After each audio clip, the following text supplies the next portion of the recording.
ये हर महीने आता। जब आपके हृदय में कभी कोई बात आ जाए कि बाबा आज मेरा मन ये कह रहा है और आपको सुनना है बाबा, आपको स्वीकारना है बाबा, आपको मेरे मन की बात जानना है बाबा, बस हाथ में चंदन लगाया, बेलपत्री का भाग इस तरह से पकड़कर शिव जी से अपने हृदय की बात कहकर, मेरे देवाधिदेव महादेव से दिल से कहकर, अशोक सुंदरी वाली जो जगह होती है, आपको बताया है अशोक सुंदरी का जो स्थान होता है, ये शिवलिंग यहाँ अशोक सुंदरी की जगह, इस बेलपत्र को अशोक सुंदरी वाली जगह पर जहाँ शिवलिंग है, शिवलिंग की साइड पर पहले नंबर की पत्ती का मुख होना चाहिए, बस उसको रख दीजिए और उस पर थोड़ी देर हाथ रखकर अपने हृदय की बात मेरे महादेव को दिल से कहकर आ जाइए। अगली सोमवार की अष्टमी या अगला प्रदोष या अगली शिवरात्रि जब आती है, मेरा महादेव आपकी मनोकामना का भाव पूर्ण करता है। ये शिव तत्व है। एक बात अपने जीवन में उतार कर रखिएगा, सोमवार की अष्टमी, शिवरात्रि या सोमवार, प्रदोष, बन सके तुम्हारे पास में शिवालय हो या बेलपत्री का वृक्ष हो, वहां दीप दान अवश्य करना चाहिए। अब एक बात का स्मरण आपको रहे थोड़ा सा, अगर किसी कामना के वश अगर हम दीप लगा रहे हैं या हमारे मन में कोई भाव उत्पन्न है और हम बाबा से कहना चाहते हैं कि बाबा मेरा ये कार्य है आप पूर्ण करिएगा, तो फिर शिव मंदिर में भी लंबी बाती का दीप आप प्रदोष या सोमवार की अष्टमी या सोमवार या आप शिवरात्रि को बाबा से निवेदन कर कर लगा सकते। हाँ, विशेष जब कोई एक बहुत बड़ी बात हो और आपके कार्य में कहीं अटकल हो रही हो, तो एक ही दीप में दो बाती, शिव और शक्ति, लंबी बाती बनाई, शिव और शक्ति के नाम से दो बाती एक साथ एक दीप में भी लगा सकते हैं। पर कब? जब विशेष कोई आपका कार्य हो और वो अटक रहा हो, विशेष कोई कार्य, और आप बाबा से प्रार्थना कर रहे हो, तो दो बाती का भी प्रयोग आप कर सकते हो। ऐसे शिव तत्व। शंकर भगवान को धतूरा कब चढ़ाना चाहिए उसका विशेष ध्यान रखें। जैसे शिवरात्रि है, प्रदोष है, या सोमवार है, या कोई विशेष आपका उत्सव है, तो आप शिव जी को धतूरा चढ़ा सकते हैं। या विशेष कोई बीमारी ऐसी लग गई है या विशेष कोई तकलीफ ऐसी हो गई है जिसका निवारण नहीं हो रहा, तो आप धतूरा चढ़ा सकते। धतूरा चढ़ाने का भी एक क्रम है। हल्दी में भिगोकर धतूरा चढ़ाया जाता है लक्ष्मी के लिए। चंदन में भिगोकर धतूरा चढ़ाया जाता है आयु की वृद्धि के लिए। अबीर एक सफेद कलर का बॉर्डर होता है। अबीर गुलाल जो होती है, गुलाल में अबीर डलता है, चमकदार, आपने देखा होगा अबीर। तो अबीर में धतूरा जो डुबोकर चढ़ाया जाता है, अबीर को लगाकर चढ़ाया जाता है, वो रोग मुक्ति का होता है। काय के लिए होता है वो? रोग मुक्ति। ओम श्री शिवाय नमस्तुभ्यम, ओम श्री शिवाय नमस्तुभ्यम, रोग की मुक्ति। धतूरे का भी एक स्मरण होता है महाराज। बहुत भारी रोग है, बीमारी लग गई है, डॉक्टर अपना काम कर रहे हैं, घर का व्यक्ति बहुत बीमार हालत में पड़ा हुआ है, तो बेलपत्री के वृक्ष के नीचे भी शिवलिंग का निर्माण कर कर एक धतूरा समर्पित करा जाता है, जिससे रोग से मुक्ति होती है। उसमें ना तो हल्दी लगाई जाती है, ना चंदन लगाया जाता है, ना अबीर लगाया जाता है, केवल धतूरा चढ़ाया जाता है। जिसके जीवन में हमेशा कांटे ही मिले हैं, बेटी बड़ी हुई तो घर में मायके में दुख देखा, और मायके से गई ससुराल में तो ससुराल में दुख देखा, ससुराल में भी दुख देखने के बाद में भी पति को बहुत कुछ काम खुलवाया, बहुत धंधे खुलवाए, नौकरी लगवाई, पर वो पति बार बार छोड़ कर आ गया, बार बार तकलीफ भोग रहा है, बार बार कष्ट भोग रहा है। फिर थोड़े दिन काम करता है, थोड़े दिन छूट जाता है, फिर व्यापार में बढ़ता है, फिर छूट जाता है, फिर कोई दुकान खुल गई, थोड़े दिन अच्छी चली, फिर वापस वहीं घर पर आकर बैठ गया, अर्थात उसके जीवन में वो शूलता चल रही है। तो बाबा देवाधिदेव महादेव कहते हैं ये 3 घड़ी 3 पल 3 नक्षत्र 3 समय 3 दिन में जो शूल मुझे समर्पित करता है उसके जीवन से मैं शूल हटा देता हूं। वो 3 दिन लिखे स्कंद पुराण।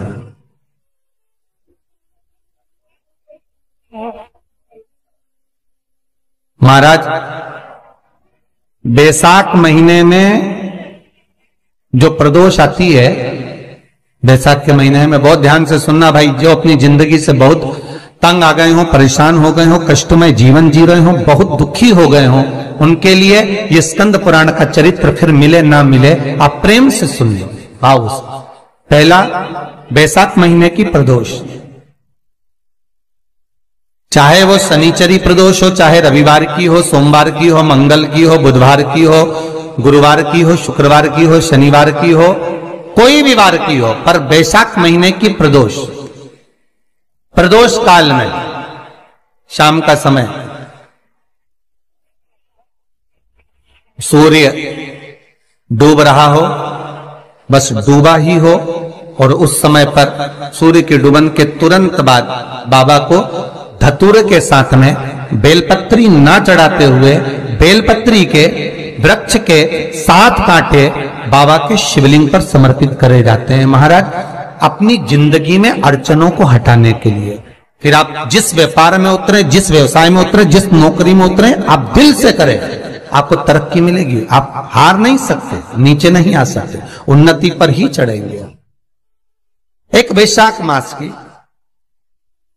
प्रदोष, दूसरा शिवरात्रि के दिन मध्याह्न का समय। महाराज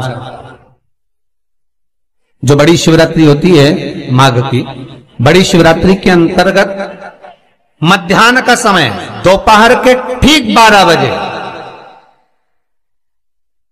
चाहे फिर वो कोई भी दिन हो महाराज, शिवरात्रि जिस दिन पड़ रही हो,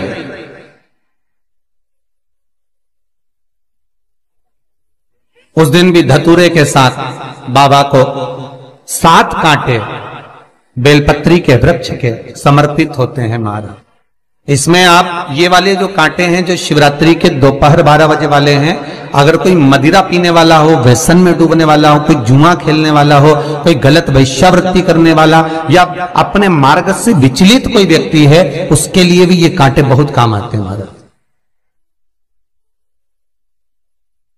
दूसरा, पार्वती तेरे द्वारा तेरे नयन अश्रु से जो प्रगटा हुआ बेल का वृक्ष है, द्वितीय शूल मैं वहां धारण करता हूं, तृतीय शूल, तीसरा शूल जो वर्णन करा गया महाराज, भगवान श्रावण के महीने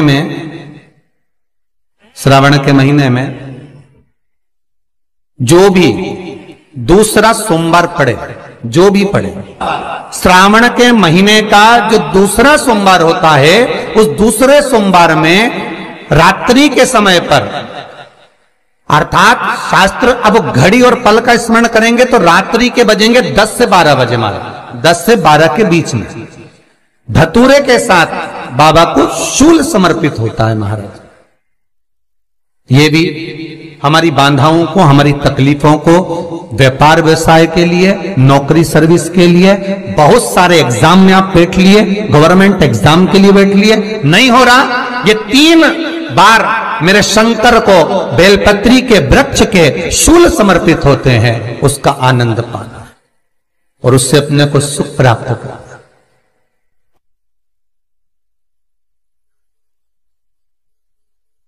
कि बाबा भोलेनाथ जी के नयन अश्रु से जो प्रकट हुआ वो रुद्राक्ष का पौधा है, माता पार्वती के नयन अश्रु से जो प्रकट हुआ वो बेलपत्री का पौधा है, और उमा और महेश, जिस महेश के वंशज है महेश्वरी, जिनकी 12 खाम प्रगटी है भगवान महेश के द्वारा,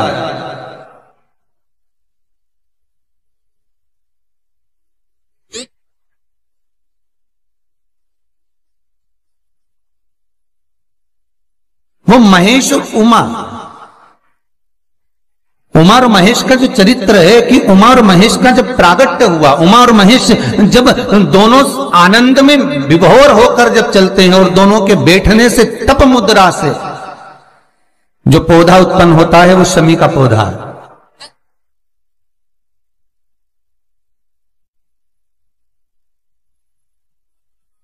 शमी का पौधा। तो एक बात ध्यान रखिए, शिव जी के द्वारा जो निर्मित हुआ उसमें कोई शूल नहीं है, उसमें कोई कांटे नहीं है। पार्वती के द्वारा जो निर्मित हुआ बेलपत्री का पौधा, उसमें कांटे हैं। और पार्वती के मिलन से भी जो उत्पन्न हुआ है शंकर के साथ में, उसमें भी कांटे हैं। शमी के पौधे में भी कांटे हैं, शमी के वृक्ष में भी कांटे हैं।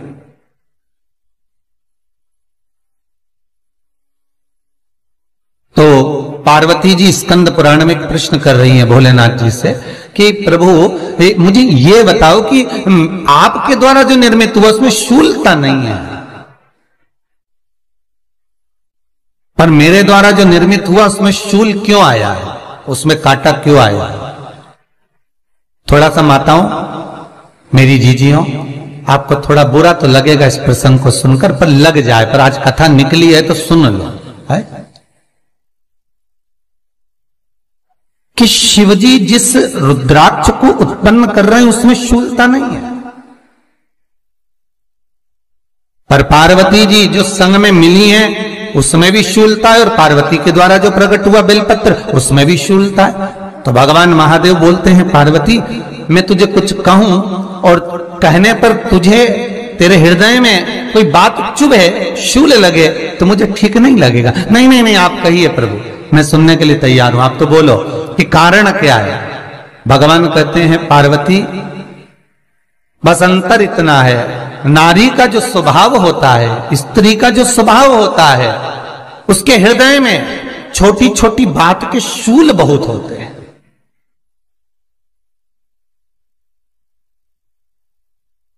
जेठानी ने यह कह दिया, देवरानी ने यह कह दिया, तुम्हारी मम्मी ये बोल दी, तुम्हारे पापा ने यह कह दिया, तुम्हारी बहनों ने यह कह दिया, तुम्हारे भाई ने यह कह दिया, तुम्हारे रिश्तेदार ने यह बोल दिया। ये नारी के भीतर ये शूलता रहती है। तो पार्वती जी बोली कि जितना तप आपने करा उतना तप मैंने करा, और जितनी साधना आपने करी उतनी साधना मैंने करी, और जितना आराधना दिल से आपने करी उतनी आराधना दिल से मैंने करी, फिर इसमें शूलता कहां से आ गई? भगवान शिव बोले, बस पार्वती बात इतनी सी है कि जब मैं आराधना करने बैठता हूं तो मेरी दृष्टि में सम्मुख में कुछ नहीं होता।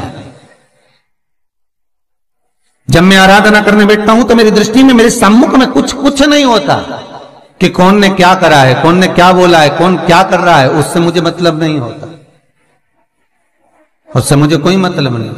पर पार्वती जब तू आराधना करने भी बैठती है ना, तो तेरी चित्त वृत्ति में कहीं ना कहीं किसी ना किसी रूप में कोई शूल आ ही जाता है।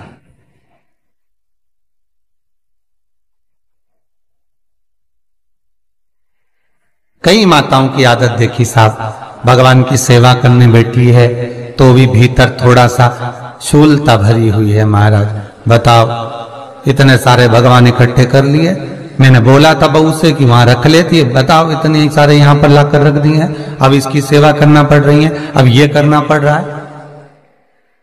प्रसाद लेने के लिए रसोई घर में गई, भगवान का भोग लगाने के लिए, तो उसमें भी शूलता आ गई। इतने घंटों से मैं सामान ढूंढ रही, फ्रिज में मिल ही नहीं रहा, मैंने रख के गई थी, भगवान जाने कहां चले गए। भगवानों को वस्त्र पहना रही है तो शूलता है। अलमारी का ड्रॉज खोला, इसमें मैंने सामान रखा था, ना जाने भगवान का श्रृंगार कहां चले गया, कौन ने हाथ लगाया, फिर शूलता आ गई। भोजन करने बैठे तो शूलता है, कोई कार्य के लिए जा रहे हो तो शूलता है। अर्थात कहीं ना कहीं नारी के जीवन में शूलता बनी हुई है। और पार्वती, जब तुम भजन करो, तप करो, साधना करो, भक्ति करो, उसमें शूलता नहीं होना चाहिए। श्री शिवाय नमस्तुभ्यम, ओम श्री शिवाय नमस्तुभ्यम, ओम श्री शिवाय नमस्तुभ्यम, ओम श्री शिवाय नमस्तुभ्यम, ओम श्री शिवाय नमस्तुभ्यम, ओम श्री शिवाय। पार्वती जी ने कहा, भोलेनाथ तो क्या आप मुझे स्वीकार नहीं करेंगे बेलपत्री के रूप में? क्या मुझे स्वीकार नहीं करेंगे शमी पत्र के रूप में? पद्म पुराण, स्कंद पुराण, लिंग पुराण, नर्मदा पुराण और शिव महापुराण, ये सारी पुराणे वर्णन करती है। पार्वती जी का खंड आनंद वर्षित कर रहा है, वर्णन कर रहा है। पार्वती खंड वर्णन कर रहा है, सती खंड वर्णन कर रहा है। उमा संहिता वर्णन कर रही है। क्या आप मेरा ये बेलपत्र का स्वरूप आप धारण नहीं करेंगे? इसमें शूलता इसलिए भगवान कहते हैं नहीं नहीं, धारण तो करूंगा। वो केवल शिवरात्रि के दिन करने का होता है। शिवरात्रि का प्रसंग कहता है अपने मन की अभिलाषा रखकर तुम्हें जो चाहिए प्रकार। आप लोगों ने भी पढ़ाई करी होगी, हमने भी करी। ऐसा रहता उसमें नोक रहती है या पेंसिल उसमें भर देते हैं और उससे ऐसा पेज घुमा घुमा के उसको कस देते हैं। वो ऐसा रखते हैं, कॉपी पर ऐसा रखा जाता, फिर उसको ऐसा घुमाते घुमाते कि नहीं घुमाते? अरे बोलो तो, सबने करा है ना ऐसा घुमाए, वो घुमाते एक जैसा गोला बन जाता बिंदु। और जो नोक होती है ना वहाँ चुभी रहती है और वो एक ही जगह पे रहती है और घूमती जाती है। उसी तरह इस मन को, इस दिल को एक में लगा के रखो, बाकी की सब दुनिया में घूम के आ जाओ। दिल एक में लगा कर बैठ गए, चित्त एक में लगा कर बैठ गए तो सृष्टि में कहीं पर भी घूम कर आओगे, परमात्मा उस जगह पर हाजिर मिल जाएगा। पर स्थान मत छोड़ना, जगह चित्त वृत्ति ना छूटी जाए, भगवान का भजन ना छूटे, उसका स्मरण ना छूटे। ये वस्तुएं, ये सामान, ये सामग्री, ये दौलत, ये सत्ता सब जाने वाली। जहां बैठे हो उस मन को वहां लगाना। हम तो यहां तक कहते हैं, होटल में जाओ तो दिल होटल में लगा लो, होटल में जाओ तो दिल होटल में लगाओ, खाने में लगाओ, बफेट में जाओ तो बफेट में लगाओ, शादी में जाओ तो थोड़ा रिश्तेदारों में लगाओ, और अगर सत्संग में आओ तो मेरे भोलेनाथ में लगाओ। दिल लगाना ना भूलिएगा। परमात्मा को थोड़ा समय जितना दे रहे हो, 3 घंटा, 2 घंटा, 2.5 घंटा, 1 घंटा, आधा घंटा, जितना हम भगवान को देना उतनी देर भगवान में चित्त होना चाहिए, उतनी देर भगवान में मन लगाना चाहिए। पर ना जाने दुनिया के लोग कहां चले गए, वह मोबाइल ने सब हटा दिया।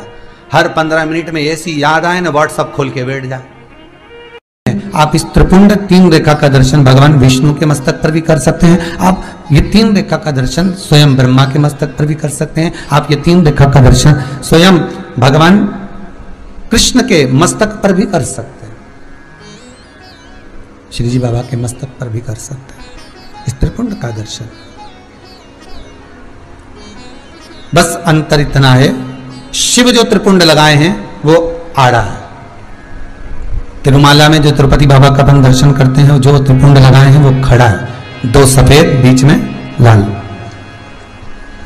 मेरे श्री जी बाबा ने भी अपने मस्तक पर त्रिपुंड धारण कर रखा। मेरे श्री जी बाबा ने भी अपने मस्तक पर त्रिपुंड धारण करा है और बाद में एक कुंकू की रौली की एक तिलक को धारण कर रखा है। तो वो